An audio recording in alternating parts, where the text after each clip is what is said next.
Humanity has been driven from Earth, but now it's time to take it back. Join the Reconquest and fight the Scourge on the Drop Zone Commander Hub at beastsofwar.com. Become a general of mighty armies at the Kings of War Hub. Take command of elves, dwarves, and orcs in this game of massed fantasy combat on beastsofwar.com.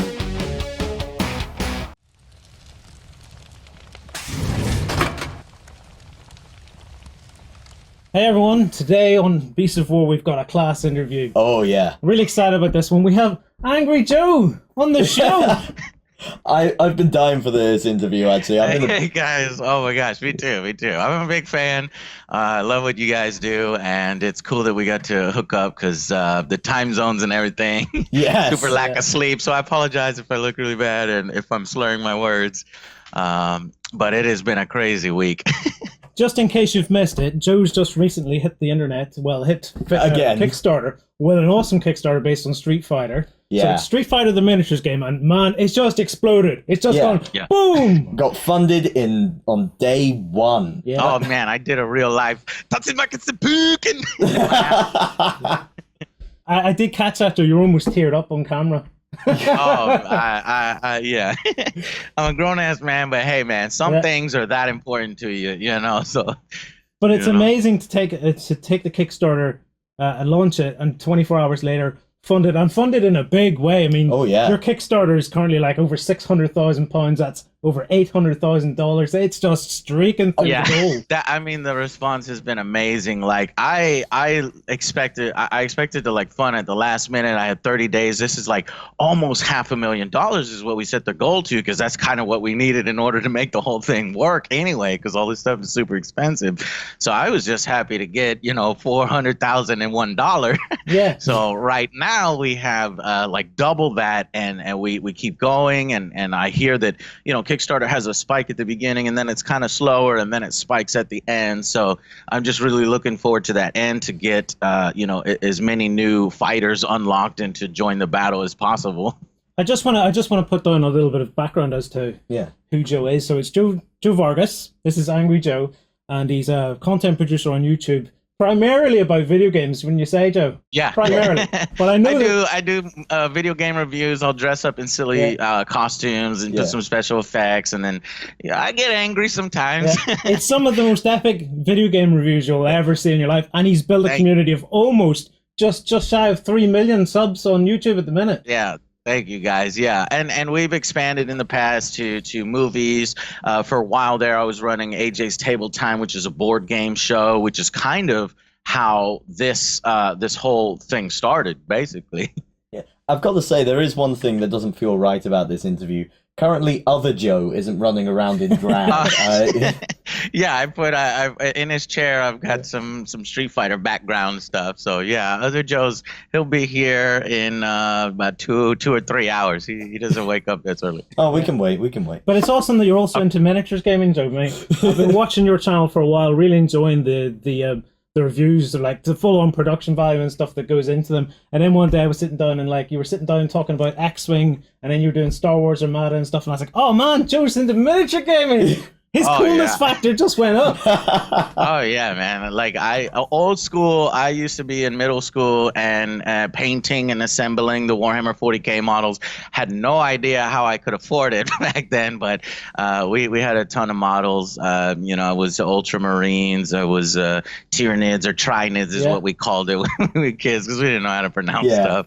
Me too. And yeah, it was super fun. We would meet before school would start at this little thing before we went to class, and so it was good times. But now I just don't have time to paint and assemble these things, so it's kind of why in our game I made sure that everything's already taken care of.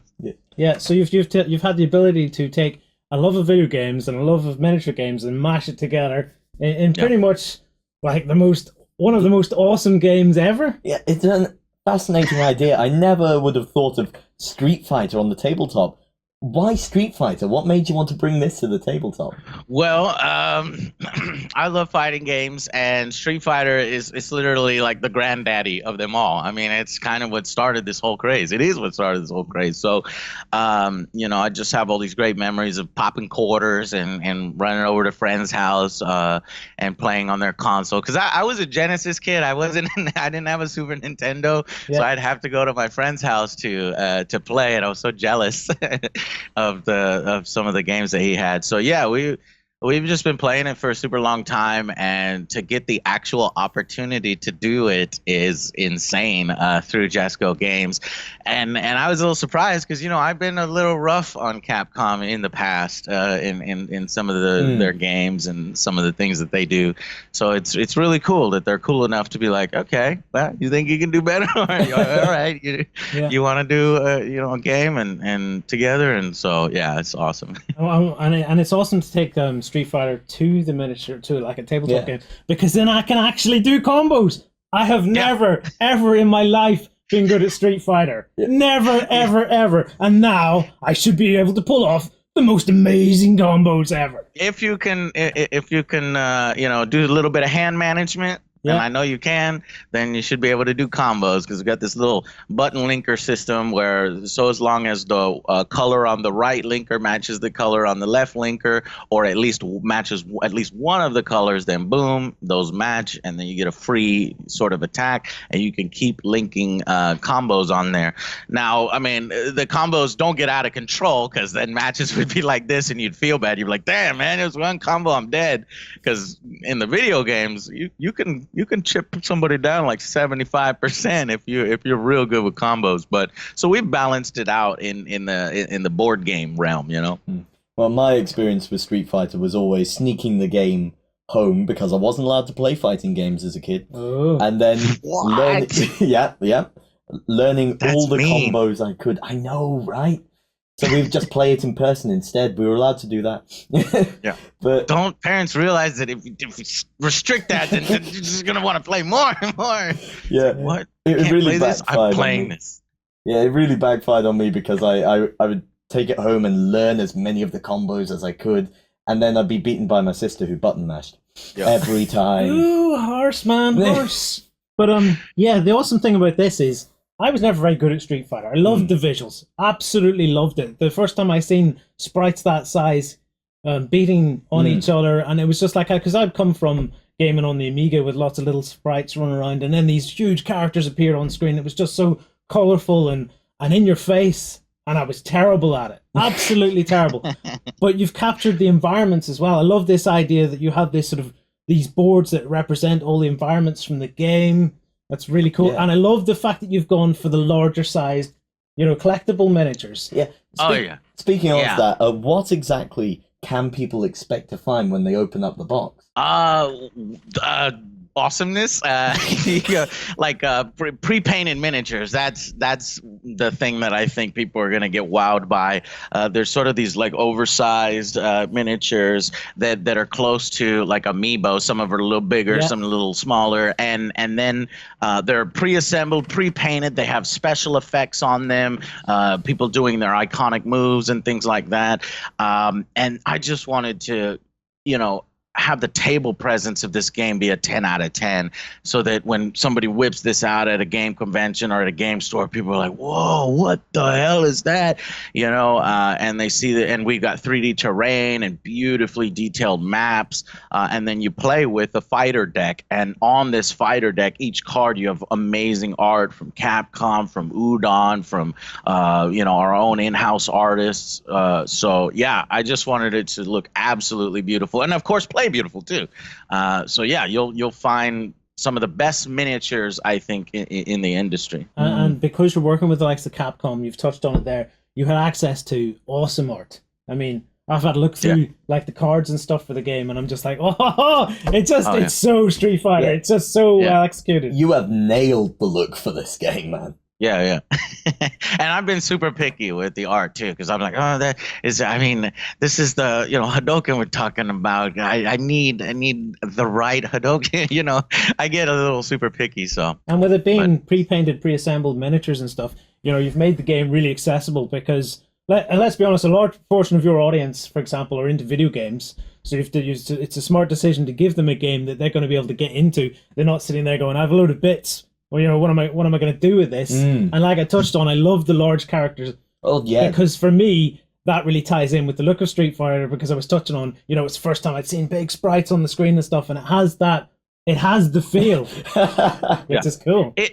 Yeah, like I try to simulate the fights from the video games, but also with the events that are in the character decks. Like you get that feeling of the stuff surrounding the match. M. Bison's bodyguards show up and beat you up. And these kinds of really thematic story moments that you would maybe see in one of the movies or one of the animations. So I think that's kind of what makes it even more fun. And plus the tons of modes. Like we have it's not just one-on-one. We get to do things that the Street Fighter video game hasn't been able to do, because to me the video game is always going to be superior. It's like, you don't want to try to make a board game be a one-to-one recreation of the video game, because I'd rather just play the video game.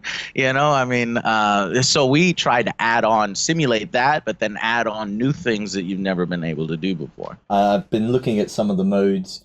You've got what are the modes? You've got a boss mode, a free for all. What else? Yeah, we got team mode, 2v2, 3v3, 2v2v2. We got boss mode, which is insanely fun. It's one of my favorite modes, where it's 3 players versus one overpowered boss mode player. I like being the boss because I like laughing sinisterly, and you will knock out fighters, but they get continue tokens, and they have to try to beat you before they run out of continue tokens. That's cool. And then there's free for all, which I thought was going to be the worst mode. As I was developing, I was like, let's just throw it in there for people, and then they'll complain about getting ganged up on, and it'll be fine. But after time, I was like, okay, let's look at this. Let's see how we can develop this and fix some of the problems that is in free-for-all modes. And we managed to do that very cleverly. And it turns out free-for-all is one of my favorite modes, because there's lots of table talk and little temporary alliances. Like, what? Oh, look, yes. He's got full health. Why are you over here hitting me? We need to go and hit him. And then we'll turn around, we'll go hit him. And then I'm done. And I hit that guy. So it's super fun, and there's lots of table talk. It's really cool to hear that mode's as fun as that, because when it comes to tabletop gaming, sometimes there is not any better fun than getting a whole bunch of you on the tabletop, and like you say, shifting allegiances and stuff. I really dig that in a game. Yeah, and so what we do in sort of to prevent people from ganging up on one person and that person just getting obliterated, because that's what happens. Obviously, that's the optimal strategy, is to just gang up on one person. But the more people that target the same fighter within subsequently, he gets more and more default defense dice. So by the time you're attacking him with 2 or 3 dice, he's rolling your default 2 defense dice goes up to 3, then 4, then 5. And so it becomes kind of like, why would I attack him unless you can hit him super hard? You want to give a little attack to somebody else to even it out, and then go after him. It's quite a good way of balancing everything. But in terms of the boss mode, I've got to ask, when you're playing Bison, how often does someone reference the Street Fighter movie? Oh man, that is a huge guilty pleasure of mine. It happens very often, and I think fans or ironic fans or will be happy with some of the cards in the deck. Oh, brilliant! Yes. Yeah. Wait, what do you mean ironic fans? That movie is a work of art, man. What? That movie is terrible. I know, but it's a work of art. Yeah. Raul Julia is the best, man. Oh, brilliant fun. And you've mentioned the cards. Now there's quite a lot to this game.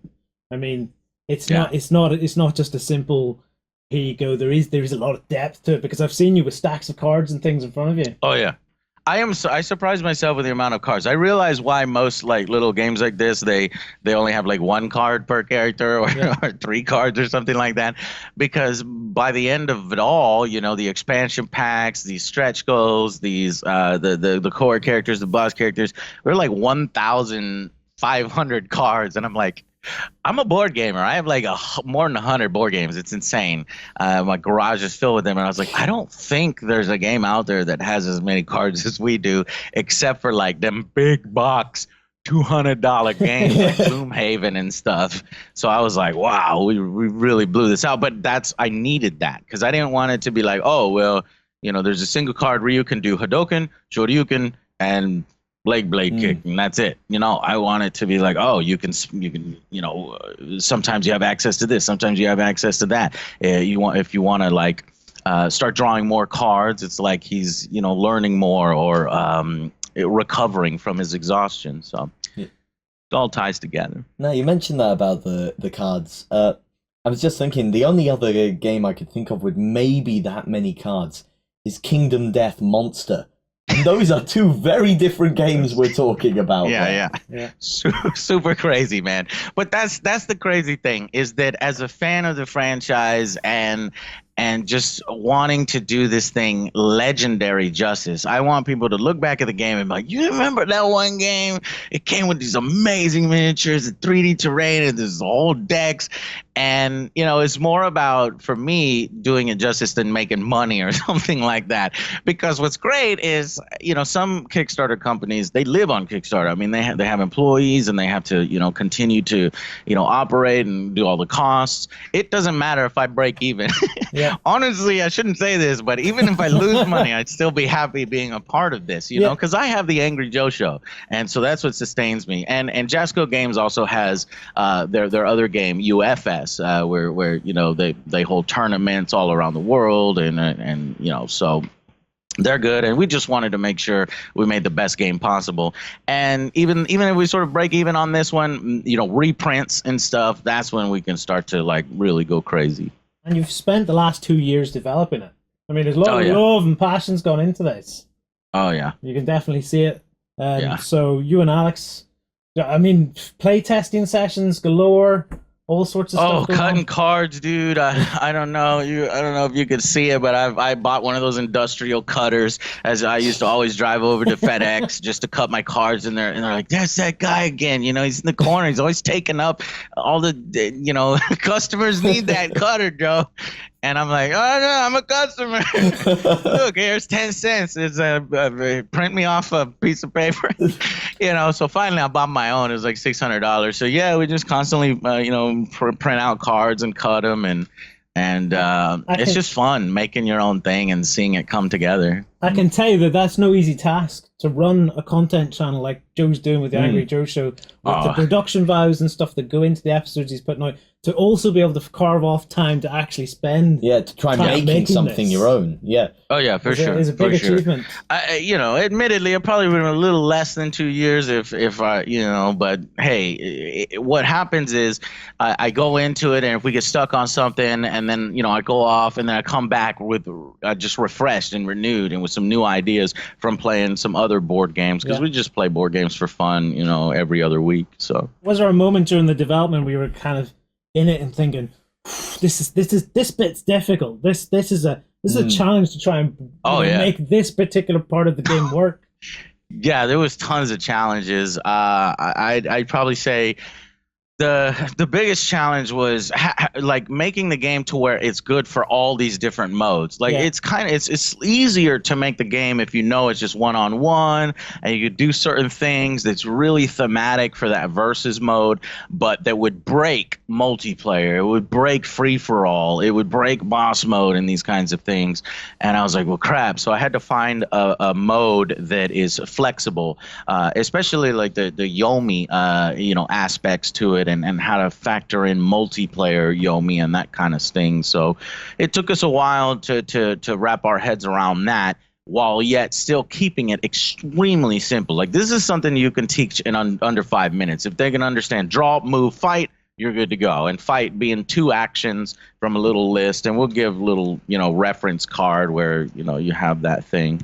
I liken it to sort of Star Wars Epic Duels, because that's one of my favorite games. And it's a light game, but it's just one that plays really fast and will let you just play out the epic fights that you've always wanted to play out, I could pick this game up and get into it in 5-10 minutes Oh yeah. I don't need to know in depth all the cards and things.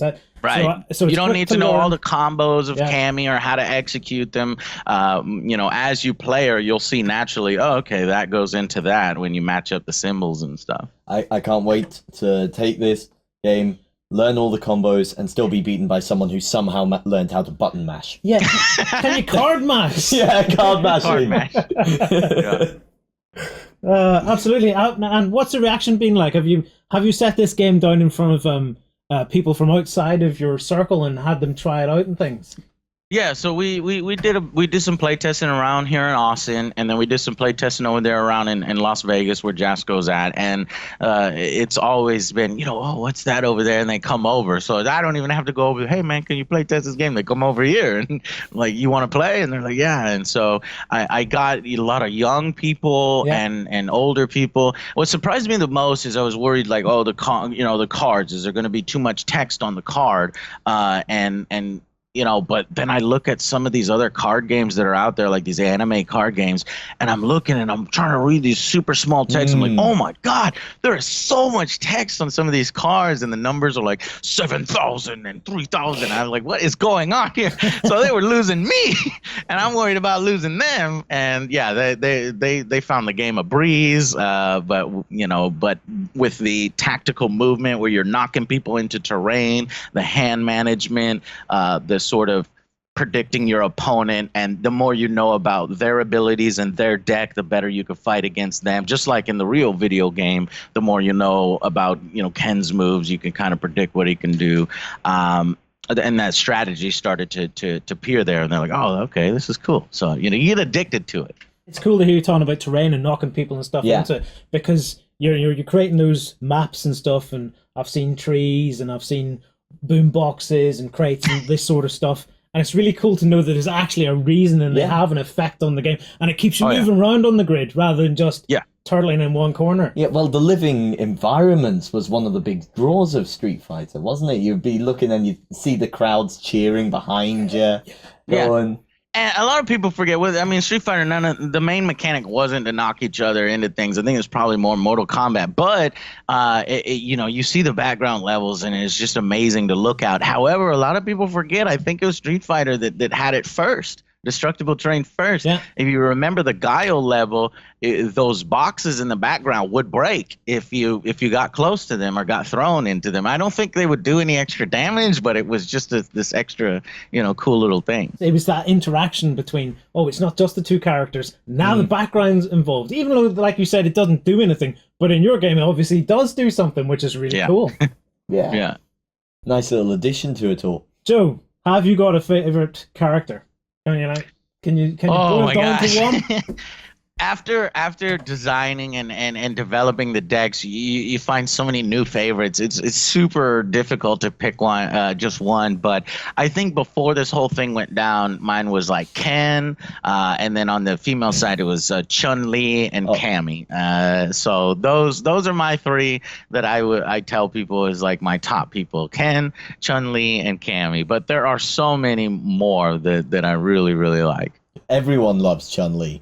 Although the best version, everybody. So I think in a poll recently, she was like the most popular female video game character of all time, which I was like, yes. Yeah, she's listed as like the queen of fighting games. Although the best version of her by far was the one played by Jackie Chan. You think? Yes. Yes. And and he did a little bit of E Honda too. Yeah, he did. Yes, I love Jackie Chan. My boy, that's awesome. Let me just tell you, you're all wrong. Blanka is the character. He's the best. Oh no, Blanka is so much fun in our game. He's so trolly because just like in the video games, you get a little too anxious to punch Blanka, and it's gonna hurt you. Yeah. No. For me, it's always got to be Dalsim. Dalsim was my go-to. Yeah. Yeah. I can literally. I never understood Dalsim with he's like yoga, but then he's got these skulls, and he's hurting people, and he's blowing fire. So I was like, wait a minute, I thought yoga was like peaceful and stretchiness and things. And he's got like these skulls that are tiny. It's like, are those baby skulls? What's going on? He's this massive contradiction, and he literally keeps people at arm's length. The fact though that we're able to sit here and talk about all these characters is one of the really cool things about the IP that you've got here, Joe. Is there's just so much of it. You're open to, like, do you have access to all the versions of Street Fighter basically to pull characters and stuff from? Yeah. So the mainline games, we can do anything from them, so as long as they're kind of in their own sets. And so we've got, obviously Street Fighter 2, Street Fighter 3, Street Fighter 4, Street Fighter 5, and we have access to all that. And Capcom has been extremely awesome to work with. I gotta say that I not that I'm surprised, but that I'm just so thankful for it that they've been so awesome with this. So. Oh, I'm just scanning over your Kickstarter here. I spotted one I'm very excited to see. Dan Hibiki. Oh, Dan! You gotta have Dan in there. Dan is the best. I want to make sure he's super funny. He is already funny. He's got plenty of taunts in his deck and stuff that like you'll play and that like literally won't work. So don't play Dan if you're like one of those min-maxers and you're like, okay, this is gonna, no. Dan is a joke, kind of a jokey character, but I will say I have kicked Ryu's ass as Dan before, so really? He is viable in our game. So there you have it. You heard it here. Speaking of the Kickstarter, okay? Yeah. So there are stretch goals galore still to unlock. You're still knocking them down, setting them up, and knocking them down. Is there more to come, or is pretty much the roadmap there on the Kickstarter page, or are you holding stuff back still? Yeah, we got stuff planned, man. Of course, you got to be prepared. And so we have stuff planned, and we hope we have a nice little burst there at the end, because all of these is adding all of these stretch goals for free to your pledge. I mean, it is destroying our margins, but it doesn't matter because, like I said, I want this to be the best game ever. And when you get everything, you're like, all right, Joe. All right. You get a ton of stuff. So yeah, I hope we get to unlock all the Super Street Fighter characters, the new challengers, and beyond. And we have some surprises there. I don't suppose you'd like to let us in on other some of those surprises. modes. What's that? Other modes. Excellent. Yeah. Or when you play in Street Fighter and you're playing matches, and then every once in a while you go to a dock and you just start punching things to leave off stress. Maybe we've considered this, that players need to relieve stress in between matches. So there may be stuff there coming. What about down that path? What about mashups between Street Fighter and other games?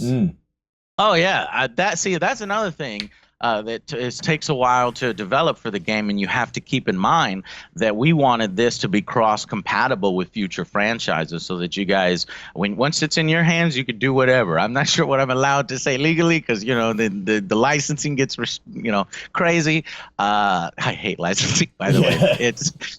But so you can do whatever you want with your games, and I made sure to develop that and make some epic battles. I will say that we have Mortal Kombat coming. Brilliant. We are also working on other licenses. So the better that this Street Fighter game does, though, the more chance that we get to do these other licenses and go bigger and better on that, because you got to convince these companies that board games what some people are ignorant to this stuff. They're like, oh, you mean like Monopoly? Is no, not Monopoly, god dang it. I mean, like, hobby games, and it's big, and we're starting to see a lot of video games now crossing over with Fantasy Flight is doing like Fallout and stuff like that. So I hope to see a lot more of that and bring over, video game audiences into this wonderful world of board games, because it's freaking awesome. And the last nothing compares to having a bunch of beers with your friends and, snacks and just yelling at each other. It's like the last 5 years has just opened up so many possibilities in the tabletop gaming sector. I mean, tabletop, it's like video gaming has taken off and it's very mainstream now, but tabletop gaming's now approaching that sort of phase where it's becoming a lot more mainstream. You still meet a lot of people who have no idea. Like you say, Joe, if you mention board games, it's Monopoly. No, there's a world to explore. The funny thing is, there's actually been a tipping point recently. In the earlier days of video games, you had a lot of board games being turned into video games. I still remember playing Risk on the PS1 back in the day. But now, we've got video games being turned into board games. It's like a shift in the current. Yeah, it's cool. It's exciting. It's a really exciting time, and I hope this trend continues. And if this does well, I think more companies will see that, and they're like, okay. And they're into this premium stuff too. Like, we can blow it out. We don't have to make, like, the thing that bothers me the most is if you get the license and then you make this game and it's like paper components and real cheap and stuff. It bothers me. Yeah. Okay. I walk into GameStop and I see, I don't know if I should say this, but I see like something MBZ Monopoly, and I'm like, really? I'm like, God dang it, we need to get some real games up in here, But Monopoly is real. I love Monopoly. Okay, I'm not trying to crap in anybody. I've played Monopoly till 5 a.m. Yeah, I love it. It's At times it's a big session, but I get exactly what you're saying, Joe. Yeah. It's time people realize. We just want to widen their palettes. Yeah, okay? we don't need 20 different versions of Monopoly. There are other games and stuff. Yeah, because we all know Simpsons Monopoly is the definitive version. But there's a thing, like Street Fighter is an IP that's strong enough that you could actually maybe even get this into retail stores and stuff. Yeah, it's so hard, impossible. It doesn't work at retail because how much they want to take off it. It just works like direct to you guys. I mean, if this does well, we've been talking about how to do it, but it would not be the same thing. It would be like less premium version, and everybody who has this version would be like, yeah. They'd be like the kids in the town with the Super Nintendo that you'd go to their house. You know what I mean? To finish off, you mentioned other franchises. Joe, if you could take from any franchises here, any two fighters to bring into your game, what would you go with? To fight each other? Yeah, to fight each other. The most epic battle you can think of. And anyone thinking out there, leave your suggestions in the comments as well. Yeah, I'd love to read them. I'd love to read all these comments.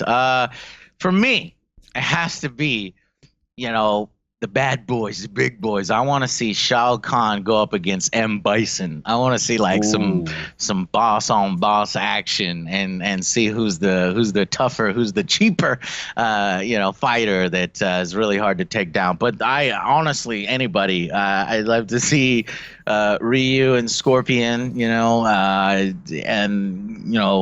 and you can even go free-for-all matches, Goku, Ryu, and get a little Sub-Zero up in there. Your table would be obliterated at the end of that fight.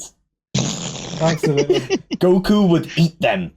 Oh, yeah. Well, see, Goku would have to stay in his normal form, and he wouldn't go Super Saiyan. And he'd do it, because Goku loves that the battle and fighting honorably. And I've seen Goku, he allows people to level up, It's like, Goku, hit him! Yeah. Don't let him do that, hit him! And he's like, no, I don't care. I want you at your best, kind of thing. So what about you, Lloyd? Can you think of anyone? There's so many of them that I just pull a blank. I'd probably have put Blanka in, because just Blanka versus... electricity. What's the giant sumo guy? E-Honda. E-Honda, you see. I like the two big characters just taking each other on. Just Street Fighter versus Street Fighter? No, I thought you were going to say, I thought you were going to say Blanka versus, Raiden. Right, that's fine. Whose lighting is better. I'll go and get a character off Body Blows then. Has anybody even played that game? No. I've never heard of it, actually, and I've heard of all games. You see, no, it was a fighting game. It was a fighting game on the Amiga. Right? Okay. You want to pull out obscure fighting games? Have you heard of Time Patrollers? Is that what it's called? I just remember it at this little arcade game at Pandemonium when, never mind. I can't remember. The body parts will fall off. See, when I was younger, we were playing Street Fighter. It was Street Fighter 2, and it was on the Amiga, and you had to swap about 4 or 5 times to your disc just to load one bloody game, and you had one button, and you tried to do your combos just by moving the joystick in particular flat. This may be why I was crap at it. Maybe I'm the best fighter in the world and just don't realize it. I'll bring my SNES in tomorrow. We'll blame it on that. It was the technology. Absolutely. Right, Joe, it's been excellent to have you on the show. Thank you. I was thinking maybe we can catch up with you in another few weeks. See how you've been getting on. That would be awesome. Yeah. Hell yeah, man. Anytime. I love you guys' show and keep doing what you're doing and showing everybody how awesome it is to be a tabletop gamer. You anything to put on there, Sam? Only my addition to the matchup. All right. Balrog from Street Fighter versus the Balrog from Lord of the Rings. There can be only one. Oh man, uppercut. That'd be one massive uppercut. Yeah. That's been awesome though, right? Everybody go and check out Street Fighter the miniatures game. Yeah. It's on Kickstarter now. It's kicking down the stretch goals. It's cleaning up. It's destroying things as though they were a car that someone had abandoned in the middle of a stage. Yeah. Please support us. We're up against some really rough things right now. Kickstarter is getting rough, man. There's more and more projects, which is good, but it's rough on everybody's wallets these days. So please consider us. Hyper competitive out there. Oh, Joe, again, thanks very much for coming on the show. Until we chat to you guys again, happy gaming. Later, guys. Go ahead and check out our other content on screen now, and be sure to check out beastsofwar.com for the latest gaming news and gaming let's plays. And while you're at it, why not hit subscribe and remember to ding our dong. Go on, you know you want to click it. Go on.